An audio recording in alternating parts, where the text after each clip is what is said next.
I'm going to talk to you about 4 psychological ideas that can help you take charge of your mind. It's going to make you the ruler of your mind instead of mind letting rule you. But I'm going to give you one simple question that you can ask to activate the power of negative thinking. And that question is,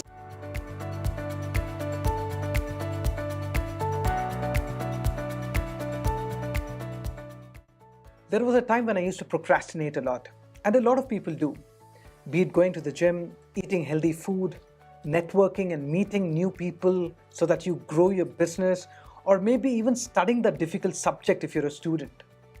Now, whenever this happens, whenever we have this resistance towards doing what is required of us, most of us, we tend to fall back on the age-old teaching that says, you got to have the willpower. If you have the willpower, you will be able to do amazing things.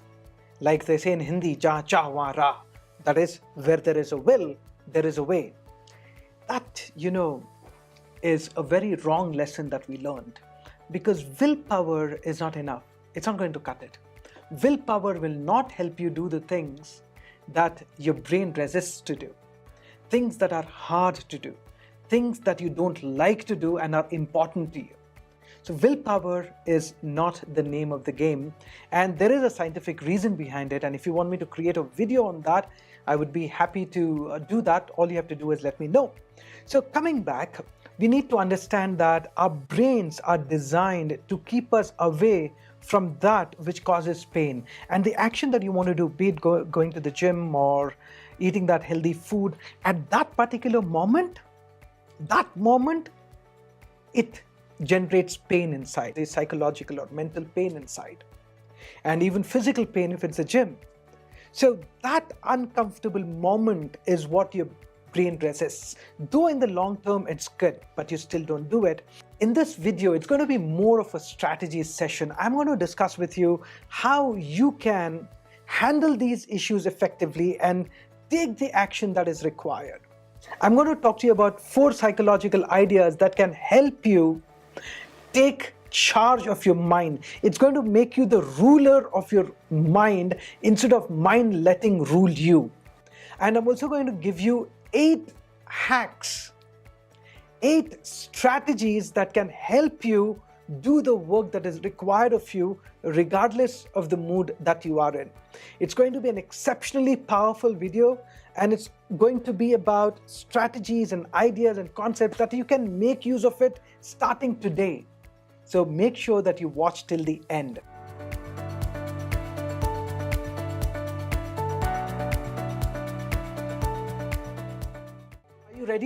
Are you ready to learn the 4 concepts, psychological concepts that I spoke about? I call it the 4-step psychological approach towards doing the things that matter and things that we feel are hard. You see, there was a time when I was pursuing my doctorate, and I had to analyze data using a particular software, NVivo software. And to me, that software, I wasn't comfortable using it because it was tough for me to understand how that functions. And my mind developed resistance towards using that software. Now you see, resistance is a form of pain, and it keeps you away from the activity that is important for you. And when this happened, I kept delaying my thesis, I kept delaying my analysis. I had the data that had to be analyzed. I used the line-by-line coding, and now I had to use the software. So somewhere I started feeling overwhelmed. That's when it dawned on me that I teach how to handle procrastination, and there I was getting attacked by procrastination, by the same habit that I taught people to get rid of. My lessons came back to me, lessons that told me that brain protects you, keeps you away from pain, and makes you do the things that are pleasurable. And at that point of time, working on that software was not comfortable, was not pleasurable. And what did I do? I used certain ideas and concepts, and I'm going to share those with you in this video. It's going to be a strategy video, like I said. So the first thing that we understand here is the 4-step psychological approach. Number 1, the first step is catch the culprit. Now, catch the culprit is you got to understand the belief driving your behavior. In my case, it was, I can't operate this software. Now, that was a belief that was driving my behavior. Now, what is your belief? It can be, I can't lift those weights. I can't get up in the morning. That subject is tough for me. I simply can't study that subject. I suck at meeting people, so I can't network. So what is the belief that is driving you not to do that activity? So become aware of that belief and write that belief down. And once you catch the culprit, the belief that is running your behavior, the next step is turn on the empowerment switch. Now, what does that mean? You see, go to one of the identities that you have about yourself. Positive identities. Empowering identities, empowering beliefs. Now, there are two types of beliefs, empowering beliefs and disempowering beliefs. I'm going to talk more about it in another video. Right now, all you have to understand is empowering beliefs are the beliefs that give you power to take the required action and go make things happen. So what is the belief or a list of beliefs that you hold for yourself that can give you power? In my case, one of my core identities, one of my core beliefs is that if one person can do something, anybody can learn to do it. So if one person can do or work on that NVivo software, I can learn to do it. That is a belief that neutralizes your culprit. That is the negative belief that stops you from moving ahead. So once you catch the culprit and then you move on to the next step, what I call behold the why. Now, behold the why is going after the why behind that action. Why do you have to take that action? What are the reasons? Why am I doing whatever I'm doing? Why am I researching? Why is this doctoral program important to me? Why is this networking important to me? Why is going to the gym important to me? When your why is strong enough, it cements your resolution to do the required work. And then number 4, the last step is you got to activate the power of negative thinking. Now, you see, most of us believe that we always got to be positive. In fact, positive thinking sometimes can do more harm to you than good. What I tell people is, what I teach is, negative thinking also has its own power. So you got to activate the power of negative thinking. How do you do that? Very simple. I'm going to give you one simple question that you can ask to activate the power of negative thinking. And that question is, what will happen if I don't take this action? So you think about it a month from now, 6 months from now, 5 years from now, 10 years from now. Think about it. In my case, I might not have finished my doctoral program at all, right? And if you don't network, what's going to happen to your business? If you don't go to the gym, work out, if you don't exercise and eat healthy, what's going to happen in the long run? Think about those dark thoughts or a dark future that is waiting for you if you continue on this timeline. Now, when you do that, you're going to reach a place where you say, enough is enough, I'm going to take action now. Now, this is the 4-step psychological approach that you can use before you make use of the 8 psychological tips. Just to recap, the 4-step psychological approach, number 1 is catch the culprit. Number 2, turn on the empowerment switch. Number 3, behold the why. Number 4, activate the power of negative thinking.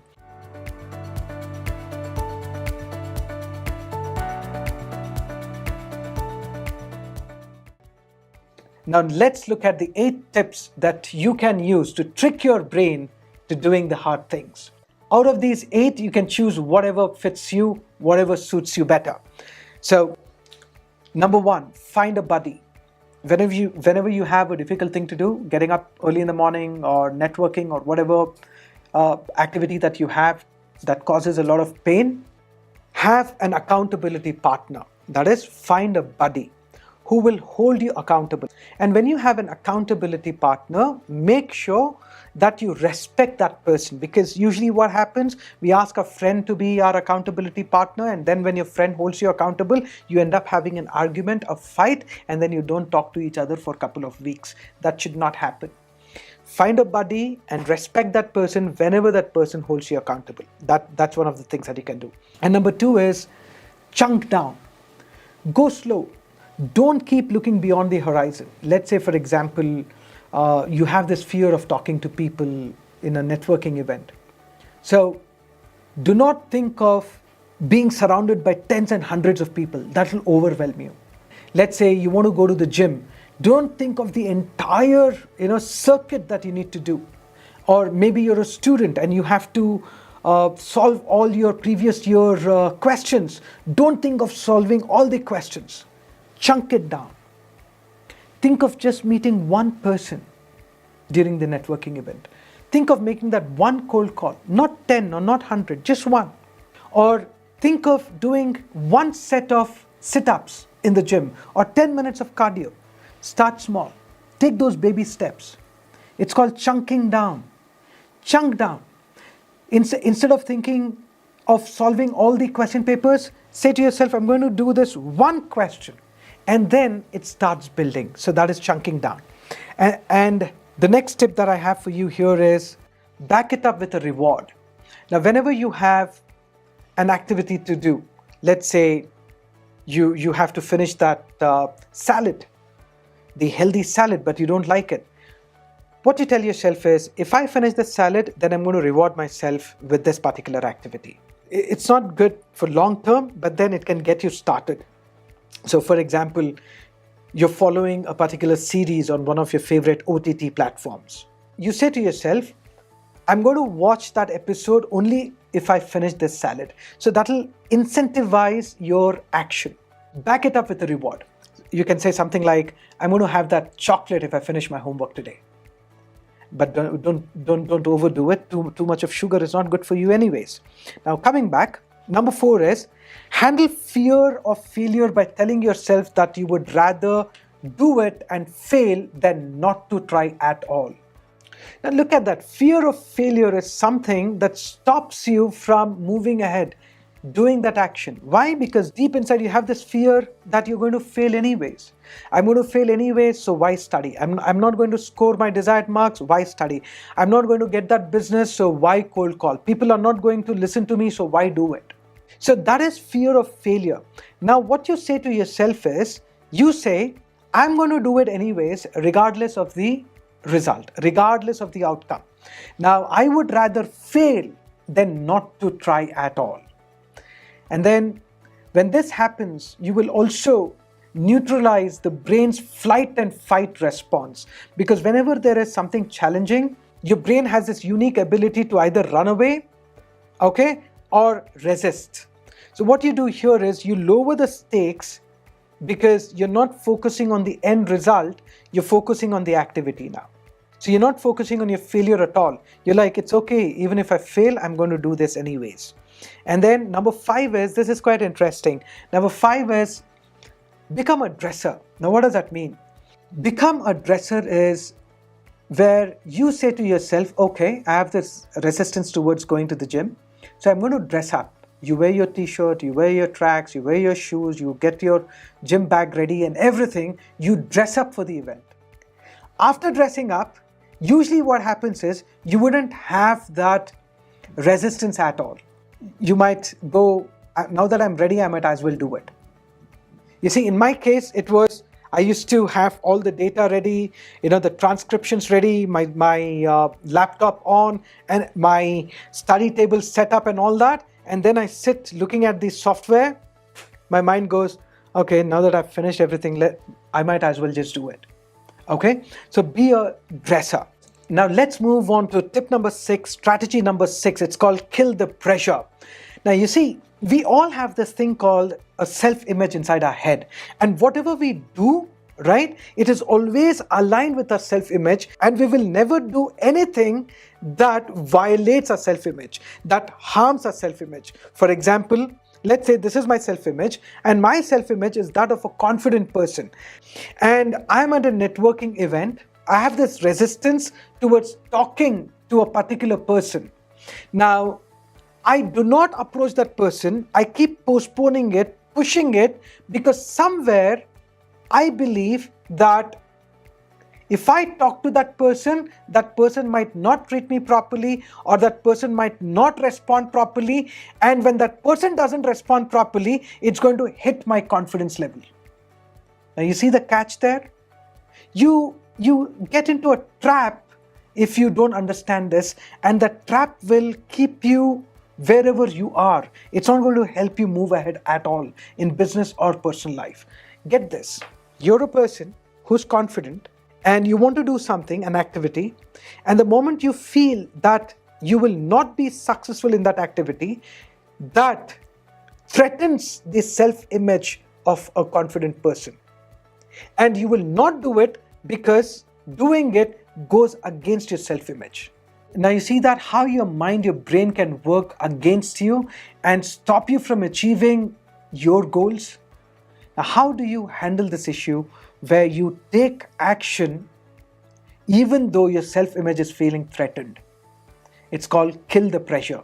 That means whatever you're doing, you say to yourself, the result doesn't matter. We already spoke about it. Let's say I'm a fat person and I have this belief that says, oh, we're all fat in the family. It runs in our blood. Obesity, it runs in our family. And the moment that happens, you will not take that action because you don't see yourself achieving the result. It's a big turn off. You go to that networking event, you're like, that person, what if that person doesn't respond the way I want that person to respond? So these what ifs create a lot of pressure. What you do is you kill that what if. You kill the negative what if. That is to say, whenever you imagine the scenarios that are not conducive to your self-image, you kill that scenario. Instead, you say, what if nothing happens? What if that person responds nicely? What if? And better still, you say, it doesn't matter to me whether the person responds to me properly or not. It doesn't matter to me whether I lose weight or not. I'm going to do it anyways. I'm going to talk, I'm going to, have fun in the process. I'll just go to the gym, I'll hit the gym, and I will enjoy working out. I will go talk to that person and I will enjoy introducing myself. And if it doesn't go well, no problem, there are always other people. So the moment you do that, you kill the pressure. Instead of playing those scenarios inside your head, what you do is, you say to yourself, I'm going to enjoy the process and I'm going to do it anyways. So that is killing the pressure. And then number 7 is become a lover. Yes, that's the next strategy. Become a lover. Now you see, when you were young, especially during your late teens or early teens or early 20s and all that, or it doesn't matter what age, whenever you're in love, how do you behave? Think about it for a moment. Most of us, we always think of that person, and it's just not person. Let's say you're in love with a gadget, a car, or anything, your goal. You start thinking about it. You start talking about it. You start reading about it. You start watching videos about it. You can do the same thing here. Let's say you have resistance towards going to the gym. So you start watching videos as to how going to the gym will help you. You make friends that go to the gym regularly. Or if it is networking, you start reading books on networking. You start taking classes that will help you handle this fear of talking to people. So you surround yourself and you start exploring the activity that you have resistance towards. The action that you have resistance towards. You can start watching videos, you can start reading books, and you can start meeting people with similar interests. So that way you become a lover and then you start taking action. Tip number 8, strategy number 8 is where you understand the power of wordplay and your identity. Now you see, whenever you have an activity to do and you don't do it, say for example, you practice mathematics and you say to yourself, I must practice mathematics in order to improve my grades. Now the way the brain perceives it is, okay, my grades are not good because I don't practice it. And hence I'm not going to practice it. Because you see, what is the point of practicing it because my grades are not good anyways? So the moment that happens, you are linking the end result to your identity. Never do that. Do not link your end result to your identity. Instead, what you do is you link your identity to the action. For example, I love solving math, or I like solving math problems. The moment that happens, you are engaging in the activity instead of thinking of improving grades. Now, once your identity is linked to the action, you take action without any resistance. We just finished 8 hacks that I promised, and I'm going to give you one additional hack. Now, the extra additional bonus is number 9, think like a leader, contingency planning. What will you do whenever you have this resistance? You make use of the if and then frame. If the resistance takes place, then I'm going to use one of these strategies. Maybe I'm going to be a dresser. Maybe I'm going to activate the negative power of negative thinking. If that happens, then I'm going to do this. So you think of the obstacle well in advance, and then also think of how you're going to handle it so that your brain is prepared to handle the obstacle and take the required action. So that's how you trick your brain. And finally, whenever you fall down, whenever you're taking action, do not lose hope. Follow the Japanese proverb, fall 7 times, get up the 8th. Now you see, these are some of the powerful ideas that can get you going, but you and I need to understand that these are ways you can trick your brain into doing that required action. But one thing that can help you achieve long-term success is doing these actions regularly, consistently. That is when you see great results in life. It is like that snowball effect. I call it the snowball effect. Initially, it's very small, but then once you get the ball rolling, it's going to grow big, like your success. So go ahead, make use of this video, and yes, do not forget to download the cheat sheet that I have with this video. It's going to come handy. And I also want you to know that my intention of making these videos is to help you get the results that you want to. And when you feel like getting bigger and better results, we can always look at working together. Looking forward to meet you someday. Till then, take charge, and I will see you soon.